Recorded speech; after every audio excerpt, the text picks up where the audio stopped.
Next up, we have DHS.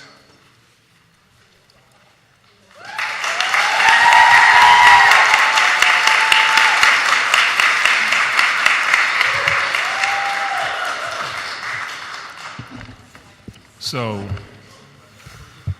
on Thursday mornings, when we start council session, I'm going to see if I can have that happen when I walk in. No chance of that. Good afternoon. Please proceed with your testimony. Certainly. Good afternoon, President Clark and members of City Council. My name is Cynthia Figueroa. I'm the Commissioner of the City of Philadelphia's Department of Human Services.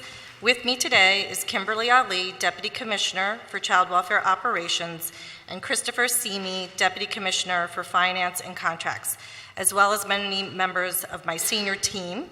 I want to take a moment, a point of privilege, to thank and recognize the amazing DHS staff for their hard work in protecting our city's most vulnerable children. The mission of Philadelphia's DHS is to provide and promote safety, permanency, and well-being for children and youth who are at risk for abuse, neglect, and delinquency. We are pleased to report that over the last year, we have made progress in many areas of our system. This work is done in partnership with 6 community umbrella agencies, CUAs, in 10 regions throughout the city. I'm speaking today on behalf of a system that has made it through turbulent years where there was an unprecedented number of reports to our child abuse hotline because of significant changes to the Child Protective Services Law, which were implemented in 2015. We are still managing the nearly 5 years of double-digit increases with child abuse reports. Today, I'm pleased to report that the hotline reports have leveled off in the last year, and we only saw a 4% increase 1 year over year prior. But we still experienced a 70% increase overall from fiscal year 2014. We also made huge strides in our goals to reduce the number of children entering the child welfare system. 3 years ago, we testified of a double-digit increase, 13% to be exact, in children who were placed with the department. Today, I'm pleased to report that last year, there were 9% fewer children were in placement than 1 year prior. We believe this is a sign that our strategic changes in the front end of our operations that include the hotline investigation, as well as investments in prevention services, have been successful and made an impact to decrease children placed with the department. Although I know there are continued improvements and we still face a number of challenges, I can say with confidence that we are headed in the right direction. We are improving outcomes for children and youth in both child welfare and juvenile justice. This is evidenced by the fact that 55% of children placed in a family-based setting are placed with somebody that they know in kinship care. Children and youth are being placed close to home and in the communities that they're from. 82% of children live within 10 miles of their home, and 59% live within 5 miles of their home. At 10.3% of dependent youth placed in congregate care, we are below the state average of 14%, and we're below the national average of 12%. We continue to support and advocate for more community-based alternatives to placements for youth in the juvenile justice system. We have stopped using residential providers who are not providing quality services. This is including closing intake, removing youth, and ending specific contracts. In addition, we're actively engaged with the Youth Residential Task Force led by Council Members Helen Gim and Councilmember Kenyatta Johnson. We have prioritized community-based prevention interventions for child welfare and juvenile justice so that children can remain in their communities and maintain connections and restore relationships. We are strengthening our investments in resources that prevent child abuse and neglect. Those investments align with City Council's Narrowing the Gap report. We are addressing poverty-related barriers. For example, our new partnership with Community Legal Services provides free legal support to families who need help with issues such as landlord-tenant conflicts and benefits access. The Family Empowerment Centers are 2 pilots starting next month to provide intensive case management services for high-risk families. Also, out of school time, DHS funds the majority of free or after-school programs and summer programs in Philadelphia that reach over 15,000 kids.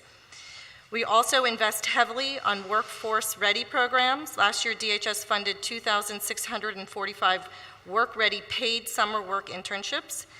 And we are also supporting the Rapid Service Response Initiative, which provides short-term concrete supports for needs and families. In the coming year, our priority is to continue to right-size our system.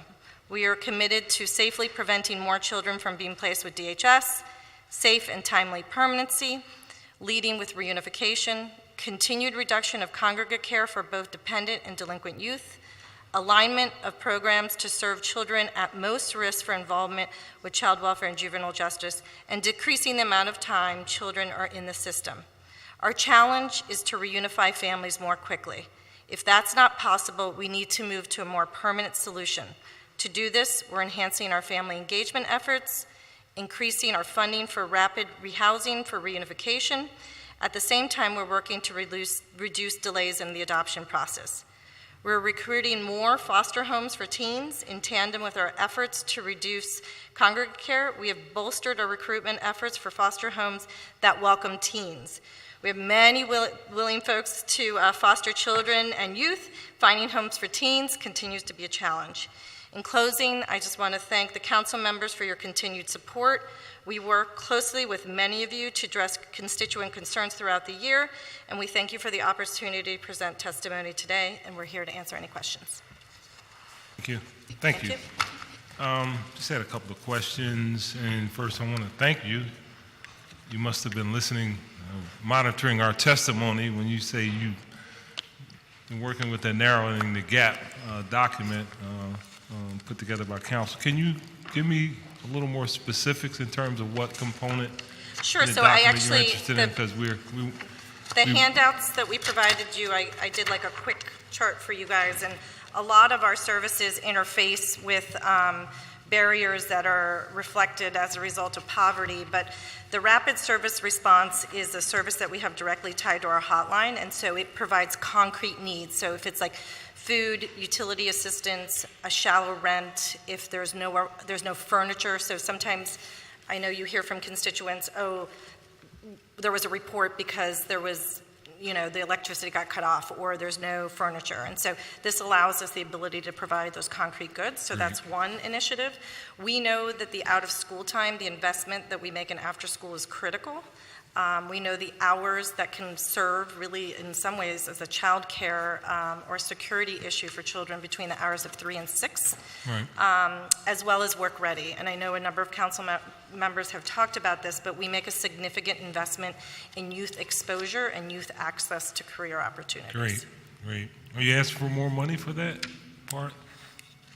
I know there's a lot of challenges that we have to look at, a lot of priorities for the city, so we want to work with the city around whatever makes sense in terms of both council and the city's budget. Okay. You may get a positive response. Okay. So, I know. I'm getting applause from the finance department. The budget lady over there, the finance folks here, all right. The issue around your funding, so what's the majority of your money comes from state and federal? Yes, so Chris what's the ratio in terms? Yeah, sure. Christopher Simi, Deputy Commissioner for Finance. Over the past several years, our local contribution to DHS's overall budget has been around 15%. I'm sorry, say that again? It's about 15%. So in the current year, we have about $115 million in general fund in the budget. Okay. Is there the potential of any of our federal, particularly the federal level, money being jeopardized as a result of some of the challenges associated with what's going on in Washington and the proposed 45, 46, what is it? 45. Yeah, it's like closer I mean, in general, we have remained an issue that has not become a partisan issue, so we have been able to not see impacts. At the federal level, they're looking to figure out ways to actually fund additional prevention, so we actually believe that we'll retain the level of federal as well as state funding. Okay. COOS. Yes. So I know a couple, 2-3 years in terms of COOS, the expansion of COOS discussion and contracts. Did the decision to contract with a number of COOS, basically to some degree outsourcing some of our services, Has that been proven to be a prudent decision in terms of service delivery and from a fiscal perspective? So two things. One is it was, I would say that it didn't necessarily reduce the budget. It pretty much kept us in line in terms of our funding or our spend as it relates to the state. In regards to performance, we did a lot of work. As you may have recalled, 2 years ago, we started the KUA scorecard process. And so it really created a pathway for the KUAs to improve the performance. At the time we rolled out that initiative was the same time all those child protective service law changed. So we saw this huge influx at the same time we were doing a reform. I'm really pleased to say there's tremendous stability, and even the caseload number has reduced for the case managers within the KUAs. And some of the statistics that we talk about is that more kids living in their community, so moving the work from Center City downtown in one building, one office, to work happening in the community, we believe that we've seen more community-based results and the higher utilization of kin. Okay, great. Thank you. Yep. Chair recognizes Councilman O. Thank you very much. Good afternoon. Good afternoon. Funding, I understand, mainly comes through the state and the federal government. In that basis, is there a process where the more work you get, the more funding you get? It's pretty typical, but is that the basis? No, so on the state level, there's what's called a need-based plan and budget, and then what draws down from the feds and the state is a combination of what's happening across the Commonwealth, so not only unique to Philadelphia, but all the counties in Pennsylvania. Okay, so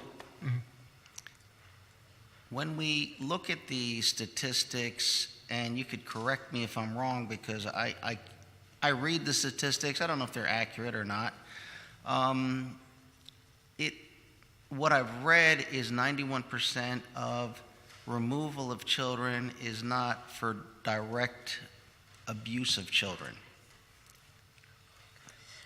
I mean, if you could cite the source, because that's not a statistic that I've heard in the past. Okay. Just in terms of that percentage, that seems incredibly high, but I'm not sure where it's. Yeah, it can be. It could differ on how you're defining some of the terms. So I'll skip that one. If you don't know what I'm referring to, we could just skip that question. In terms of complaints, is there a method or a process if someone has a complaint about anything that is happening that they feel is not in compliance with the law? What transparency, record keeping, accountability, follow through is there for that process? So I guess I'll start with the first one. If there is an issue that is believed to have been an illegal process, the city has the Inspector General's office, and so I would recommend that that's the process by which they would use. If there is a complaint that is being made regarding whether it's a case specific or a client or a case manager, there's the Commissioner's Action Response Office, and so we have staff who manage any and all concerns, complaints, or questions. That's within your office? That is within my office, yes. Okay. And do you have an opinion on closed and open courtrooms? So there is a very specific judicial, so I wouldn't offer my personal opinion. I would follow what the Commonwealth has determined what's appropriate for juvenile law. Okay. And then finally, in interacting with the police department, is it the routine process then when the police conduct an investigation, they contact DHS for a portion of DHS's investigation? So not having the specifics of a particular case, I would say that we work in tremendous partnership with the police department. Sometimes we're bringing the police department into a case because they're unaware of an issue that's happened because abuse has been reported to us, but it's clearly a criminal offense, and so the police department has to be engaged. That's most likely reflected in our special victims unit where there's sex abuse cases, but there are a number of unfortunate matters that happen in Philadelphia where there is a crime committed and children may have been exposed, involved, or a direct victim of that crime. And then we're often called, and we work in parallel, in tandem. We share information with each other as it's appropriate as it relates to the investigation. In some cases, I've been made aware, and in some cases I have verified, in others I have not, that, for example, when there is a complaint, an allegation, a criminal allegation made to the police, in some cases, the police's, their response is, there is not an investigation because the allegations were determined to be unfounded by DHS. Is that anything you're familiar with? I think it would be hard to speculate without the specifics. So you're not familiar with those type of situations? Like I was saying, I think I would be speculating on a case that I don't have the specifics of. So, meaning if the police were waiting to find out whether or not an abuse was indicated in order to move forward with their investigation of the case, I would have to talk to the police department about that. Okay, for example, a child alleges that she has suffered abuse or has, something like that. And that complaint is made to a police officer. Mm-hmm. And when the parent tries to follow through what is going on with the investigation, they are told there is no investigation because DHS determined the allegations to be unfounded. Does that ever happen, to your knowledge? Again, I can't answer yes or no because I don't know what specific case we're talking about, but what I can say is that we sometimes have cases that are brought to our attention by the police department because the family member might not know to call our hotline, so they call 911. It doesn't constitute police involvement, but it would constitute a DHS investigation, so we might result in an investigation.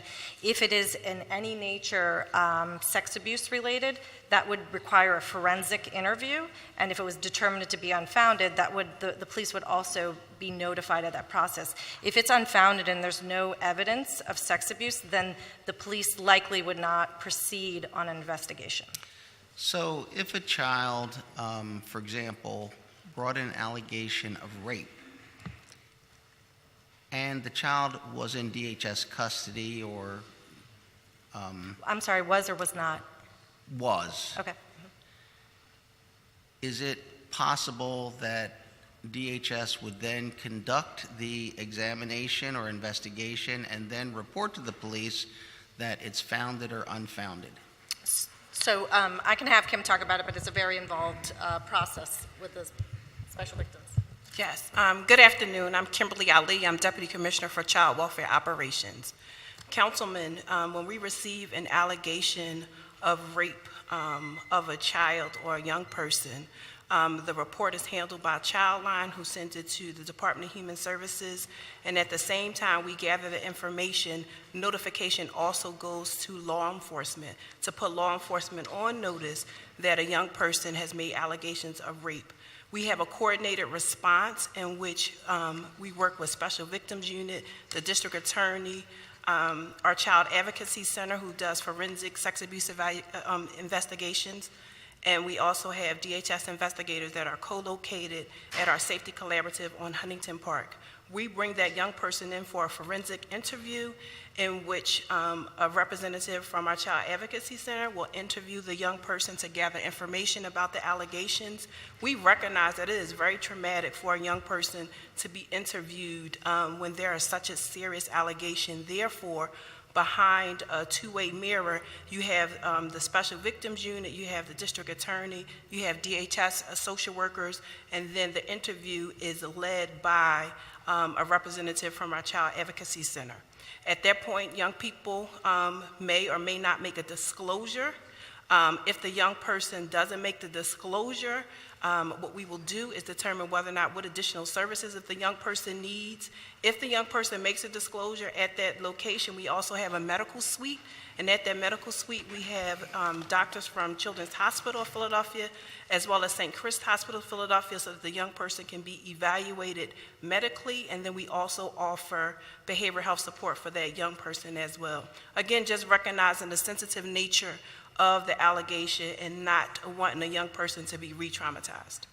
Thank you very much. My final point.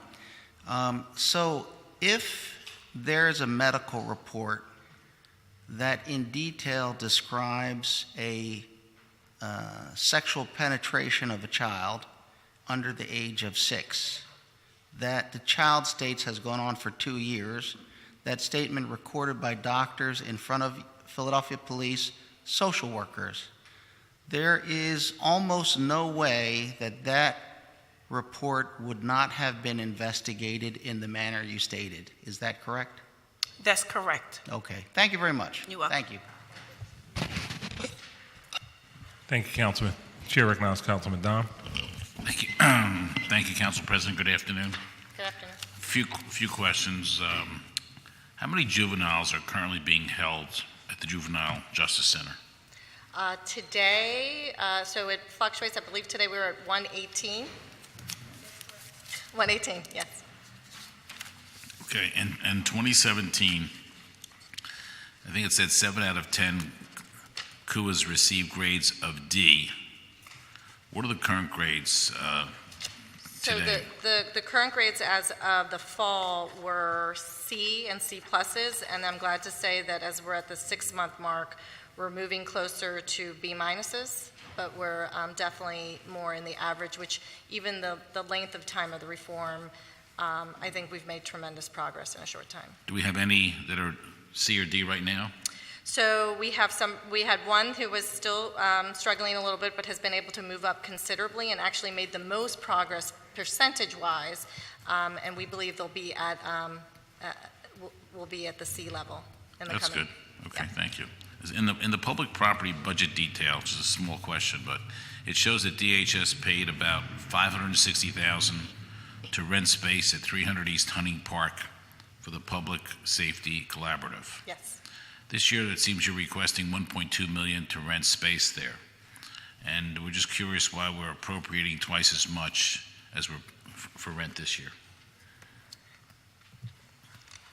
Councilman, we can look into that. I'm not aware of that cost. Yeah, Okay. we can follow up on that. So That's that, fine. just to clarify, that was the center that we were just talking about that co-locates the police, the district attorney, Philadelphia Children's Alliance, and DHS staff. So I don't know if it was a manner in which all of the rent was reflected, but we're all together in this Just space. look at it and let us know. Okay, yeah. The budget detail shows your department is appropriating about $14 million for Class 200 towards professional services for IT. Any reason why Human Services doesn't consolidate their IT services under the Office of Information Technology? So one of the huge factors for us is that we have 1,500 employees and 500 plus case managers in the field, and a lot of our information is reliant on data.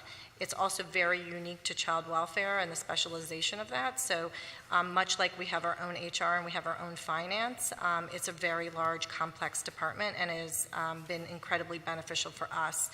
The professional services in that area is slightly higher because we're in the process of building out a new system, and we're pretty far along in that process. So it's a little higher than it normally would reflect. Do you think there'd be a benefit? 'Cause it seems like we have a pretty good Office of Information Technology. Do you think there'd be a benefit in collaborating with them? Well, we collaborate pretty considerably with them. So I think that they enjoy a very strong working relationship in the same way that we work with other city departments where we have an arm of that within our department. Let me answer the second question to that. Would there be a benefit with them getting more involved and saving some of that $14 million? If I can just jump in, I think we do work very closely with them. One of the key things to keep in mind with all of our IT spending is we receive a significant amount of state support through what's called the IT grant. So in order to draw down that money, we need to keep those costs very explicitly segregated from non-child welfare-related costs. I understand. Yeah. Okay, thank you. Thank you for being here today. Keep up the good work. Thank you. Thank you, Mr. President. Good, Councilman? Good. Okay, thank you very much. One last question. Why didn't we realize any fiscal benefits from outsourcing to COOs? Because traditionally, benefits and some of the other things associated with the private sector are lower. So I think what's important to note about the utilization of COOs is we always had a dual system. So we had a DHS worker and a private agency. So the utilization and contracting of a private provider was not new. It's just that we bundled the expectations so that there was one case manager.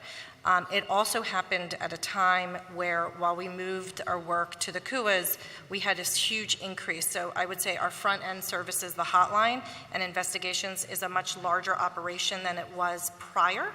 So that's also created some of the shifts. So I just want to be clear, it's not like we were doing it completely on our own. Okay. We were always had a partnership with the private community. But there was no increase in our... I can get the exact numbers. We didn't save money, but We did not save money. We did not save any money. It did not cost us more. Okay. All right. Well, I want to thank you almost. Councilwoman Gim. Just in the nick of time. Thank you very much, Council President. First of all, I want to thank Commissioner, you and your team for being really proactive on a whole host of issues that we've been working on together for a long time.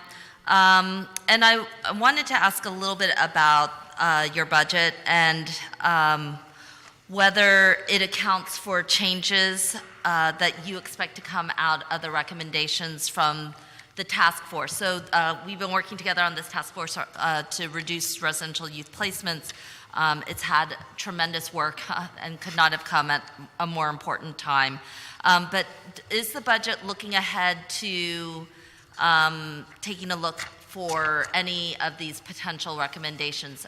And do you feel like it's responding to that? Yes, so very specifically, I think even at the start of our work, we actually put in a host of things. So they're reflected, and the new things that we asked for the state is alternatives to detention, so to increase the GPS monitoring so that we could put 300 additional youth, so that means we could keep more kids in the community engaged in probation but not in a placement. We also had put in to support graduated response. We have currently what's called an evening reporting center, and so we requested the expansion of an additional reporting center, and we also for the expansion and start of what's called a discharge reporting center, and that's to support high-risk youth that are returning from residential placements so that they continue to get support in the community. And then the most exciting one that we're looking is which will require a partnership with the school district, is a day center. So develop a community-based program that's really an alternative education site for delinquent youth. So instead of, very similar to some of the things that we've heard from our partners in New York, that they would be able to attend school physically in Philadelphia. They could reside either in a foster home or their own home, but go to one school site together. That's great. You know, one of the things I noticed between, you know, the closures of some of the different facilities, particularly around Vision Quest and Glen Mills, that there's been a reduction in that amount. Now, it's about $300 and some thousand. Are you repurposing it for things like this, or is this additional money in the budget? So Chris could talk a little bit in terms of how we work with the state in terms of what we can draw down, because different contracting and different services are a different match. And so what represents residential dollars doesn't necessarily translate to what a allocation is on a prevention side. So it's not like a swap out one for one. Our other experiences is we've seen growth in different areas or different costs. It doesn't necessarily allow us to redirect all the funds, but certainly allows us to tell the state on an annual basis. So we kind of, it's not like starting from scratch, but we tell the state, these are our needs for the coming year. This is our intent of how we want to spend child welfare dollars, juvenile justice dollars, et cetera. But Chris, if you want to. Yeah, I'll just say that when it comes to the funding that we use for placement, so paying for days of care for our children and youth, because so much of our funding is state and federal, we're very limited in terms of the flexibility. So if we have a reduction on one side, we can't necessarily just move that funding into a different type of programming. We have some flexibility, but it's fairly limited. So to the extent that we do see cost savings on those sides, we can't necessarily just plug them into other things without getting state approval ahead of time. And are those conversations happening with the state, that we're seeing these kinds of reductions going on, and that we're looking to create a community-based program with the school district, that we would like to see more youth and monitoring? Yeah, just so in order for us to even present this to the city, we have to have some relative assurance at the state, since they're the larger funder of this. And then in regards to your last point, one of the negotiations when they're looking at our budget is, if you're reducing one cost, does this allow me to say yes to this? So there is, while it's not one for one, I think it gives them the opportunity to say, can we cover this cost related to Philadelphia when they're asking us for this service? Okay, thank you. Again, I have so appreciated DHS's work in committing to reducing the number of youth in congregate care facilities, and I know that we're looking forward to that. We've actually seen it happen, but as we, in the budget, one of the questions that I wanted to ask is that the targets for FY19 and FY20 still seem to be greater, or seem to imply that it's going to be greater than the current year, so it just says less than or equal to 12% greater than the current rate. Is that, how can we adjust the numbers so that they more accurately reflect what we're trying to do? Or if you could just explain those numbers a little bit clearer. So part of also what we're trying to do is make sure that we don't reduce something that subsequently is going to hurt us financially. If we project something to the state that demonstrates that we're going to have a huge reduction, and then we don't move them through in the way that we want to, that's something that we have to be considering. And all placement also constitutes the utilization of foster care. So we're not just talking about residential when you're looking at placement costs related on the dependent side. Mm-hmm. And we've, I think we talked about this a little bit, but on the foster care, the dependent side, those young people are going to congregate care, foster care facilities, or does that include individualized foster? Individualized. So those homes are so when you look at that, their individual homes are licensed. So when it says percentage of dependent placement population in congregate care, that can include one child and one family? What page are you looking at? So We pulled it just by it. Do you have the page? okay. Yeah. Oh, I think it's from the test. Is it from your testimony? Oh, from the submitted. So that would be group home congregate care. Group home congregate care. And I think that's the question that I'm trying to find out. Like, is there, in the way that we've been aggressively reducing it on the delinquent side, how are we working to keep our youth closer to home, non-institutionalized settings? We've increased the amount of money going to foster care families. And so how is that having an impact, and how can I see that reflected? So the biggest need for us is another request we did make to the state, which is foster care recruitment, particularly older youth. Mm-hmm. I said in my verbal testimony, we generally don't have a difficult time placing younger children. We do have a very difficult time placing older youth who are presenting with normal adolescent behavior, but nonetheless can be of a challenge for foster care or a kin provider. So I think that in terms of one of the things that we shared with you all is a graph like this that shows we have a host of different strategies, and besides foster care recruitment, we've been pushing and strengthening our utilization of kin and kin really in a broad sense of a term, not just blood kin. And then there's a process that we've been using for a number of years, which is the commissioner's approval process. We've met with the law department and our team to just revisit like a cultural shift too, to make sure that folks know that absolutely our use of congregate care should be because there's a behavioral health or a health need, or there's absolutely no options.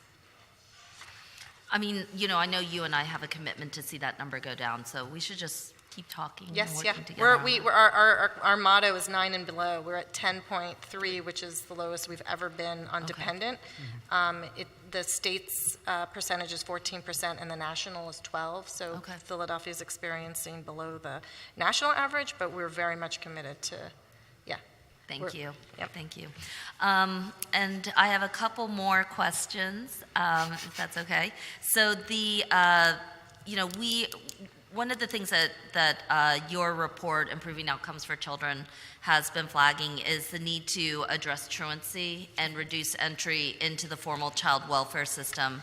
So, you know, the state laws are starting to evolve. We now have Act 138 that's requiring the school district to be a partner in all of this. So can you talk a little bit about what your experience has been working with the school district, particularly around Act 138? This is one of the reasons why we've been pushing on the counselors, the social worker program that we're doing with CBH and others. But I'd like to hear Yeah. from you a little bit what your experience has been. So we have been doing, I just want to say we experience a really great partnership with the school district. Part of that is we work with them on a daily basis because there are so many children shared between the two systems.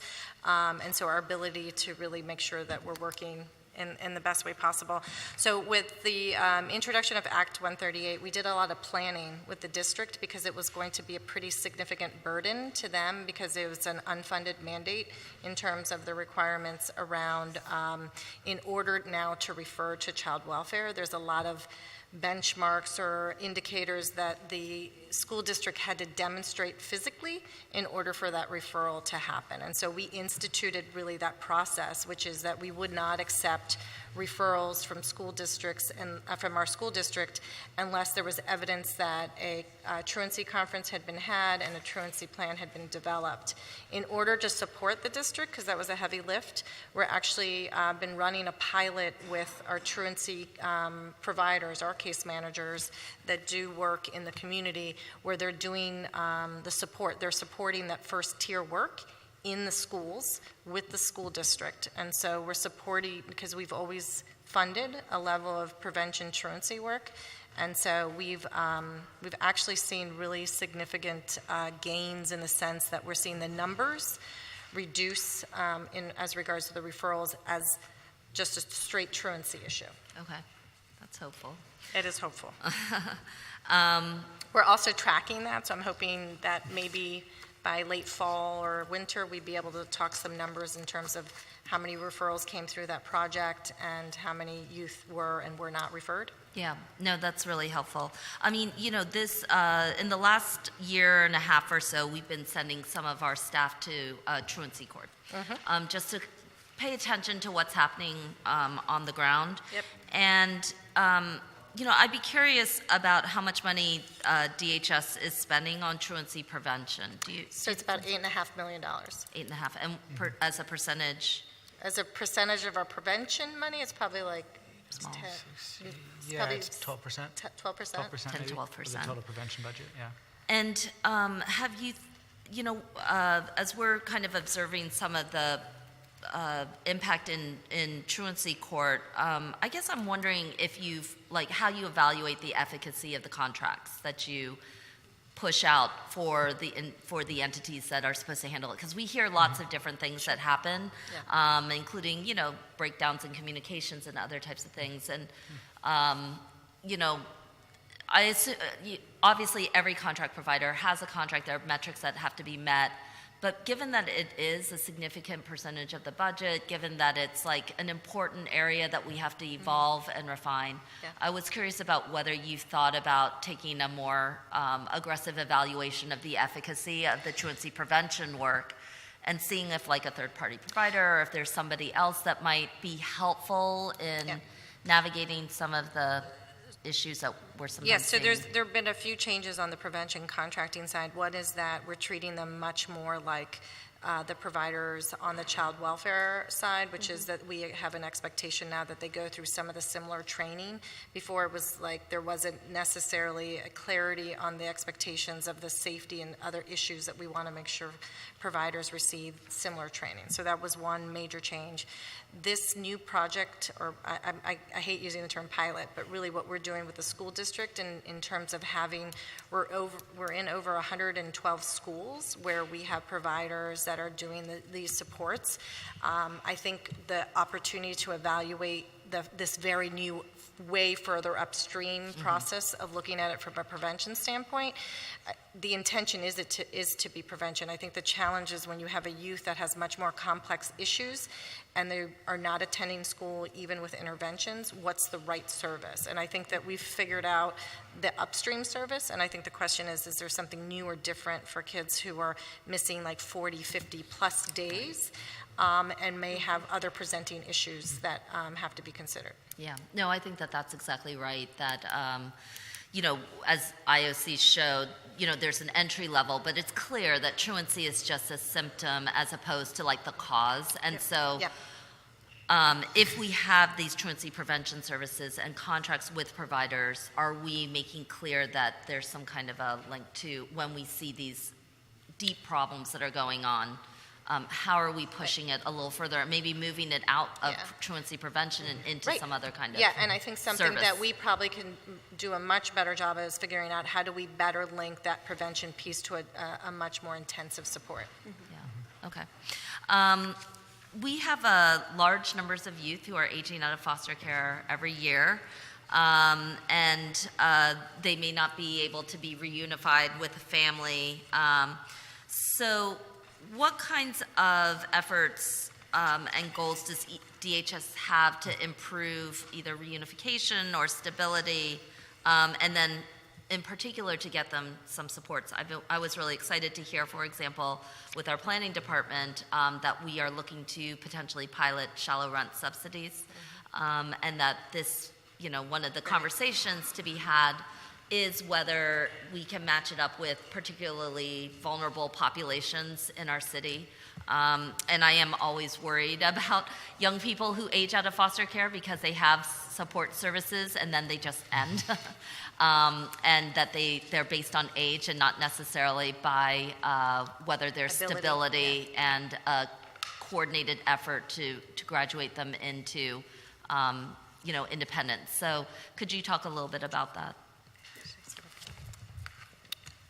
Kimberly Ali, Deputy Commissioner for Child Welfare Operations. Good afternoon. Good afternoon.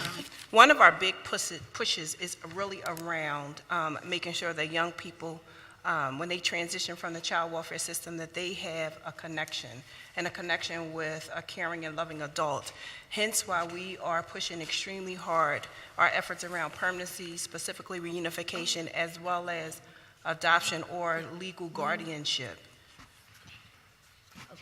What's this?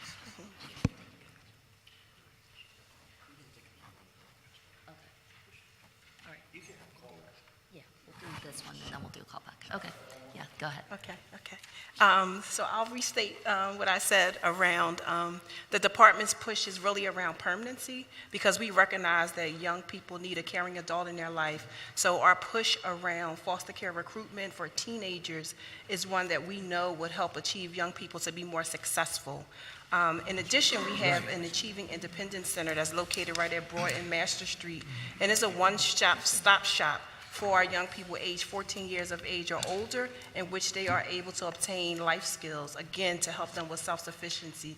So they do employment readiness, resume writing. There's a lot of social skills, so they're around young people who are also in the foster care system, so that they have some shared experience. The other thing that we are making sure that we do for older youth is making sure that their voices are heard at our family team conferencing table so that they can help with their plan in terms of transition.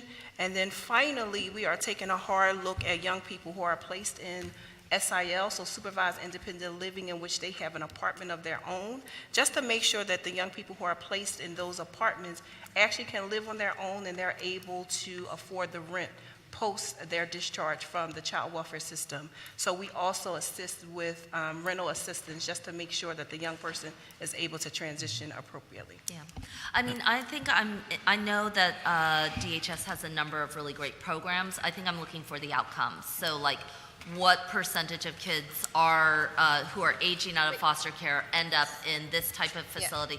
And where are the gaps? So like, who is unstable? What numbers are we talking about? What are the primary And I just want problems to say this is something that we've been actually talking about quite a bit internally, and so we are doing a deeper dive in terms of who are the older youth who are aging out, to look at whether or not do the services we have match their needs. And so I just saying we don't have a recipe right now for the answers in terms of how we can do better, but we're very committed to it and happy to work with you or talk further about what are some ideas in which to support older youth. So we don't have, the numbers that we have remained consistent, but they're around 200 youth that age out without a permanent plan. That's helpful to know. Yes. Yeah. Thank you. Thank you. Thank you. Mr. Chair, we may just ask if DHS might do a callback. You can work that out with the council president. Thank you very much. All right, thank you very much. Thank you. Thank you. Thank you. All right, this committee will stand in recess until Tuesday, April 29, 2019 at 10 a.m. What, I'm sorry? Oh, I'm sorry, April 23rd, 2019 at 10 a.m. We'll reconvene in room 400 City Hall. Thank you.